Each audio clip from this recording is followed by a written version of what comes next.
পার্টিসিপেন্টদের পক্ষ থেকে যারা ফার্স্ট ফেজ থেকে সেকেন্ড ফেজে সুযোগ পেয়েছেন, অথবা আমরা দুই ধরনের ফিডব্যাক করবো। একটা হচ্ছে যারা ফার্স্ট ফেজ থেকে সেকেন্ড ফেজে আসছেন আমাদের একজনের, এবং যারা ডিরেক্টলি সেকেন্ড ফেজে চান্স পেয়েছেন। আমি প্রথমে যারা ফার্স্ট ফেজ থেকে সেকেন্ড ফেজে আসছেন একজনের ফিডব্যাক শুনবো আর কি, যে আপনার অভিজ্ঞতা কি, এক্সপেকটেশন কতটুকু ফুলফিল হলো, এবং সামনের দিনগুলোতে আপনার আশা কতটুকু, এটা শেয়ার করতেন। পার্টিসিপেন্ট কম বেশি কোনো কথা না, আমার একজন মানুষ যদি উপকৃত হয় এখান থেকে, দ্যাটস আওয়ার মোটিভেশন। যে কোনো একজন একটু ফিডব্যাক শেয়ার করেন। ধন্যবাদ স্যার, আমি মাহবুব হাসান, আমি করতে যাচ্ছি যদি সুযোগ দেন।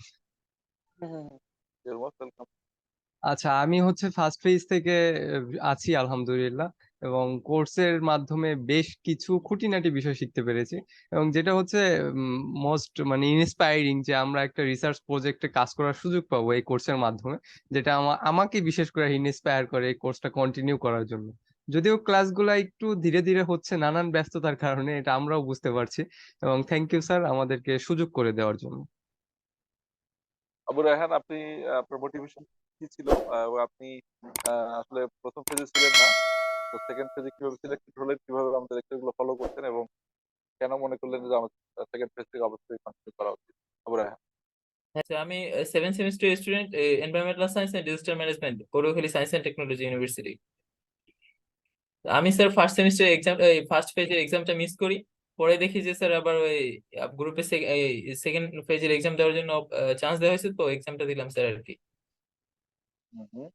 আর স্যার এটা হচ্ছে আমাদের এনভায়রনমেন্টাল সায়েন্সের স্যার জিএসটা কোর্স ওয়ার্কের সাথে যুক্ত আছে।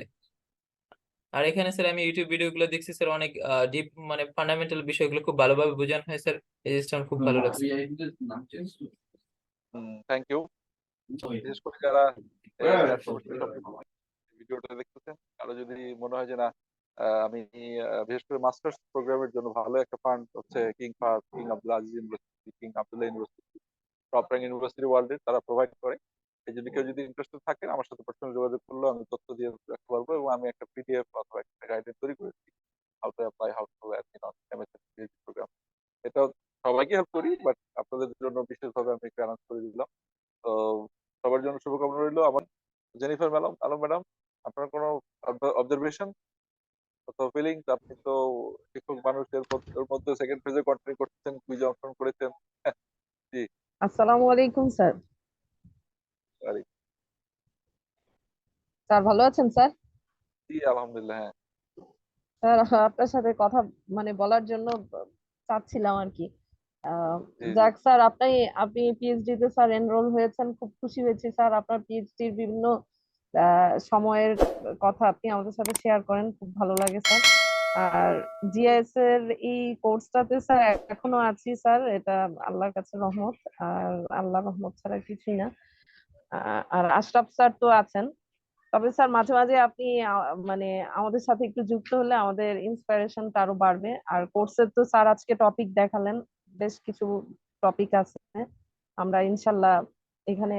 স্যার আপনি তো কোনো ধরনের উইদাউট এনি পেমেন্ট এই যে একটা সবের আশায় যে স্যার কাজ করতেছেন, এটা স্যার, এটা যেন উত্তম প্রতিদান আপনি পান স্যার। আমরাও যেন স্যার এখান থেকে শিখে যেন সবাই যে যার জায়গায় যেন ভালো কিছু করতে পারি, এটার জন্য স্যার দোয়া করবেন স্যার।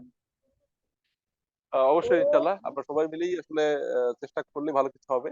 আমি বিলিভ করি যে এখান থেকে আপনারা যেটা শিখতেছেন সেটা অবশ্যই আপনাদের প্রফেশনাল লাইফ এবং ইন ফিউচার রিসার্চ ক্যারিয়ারে কাজে লাগবে। তো আসসালামু আলাইকুম।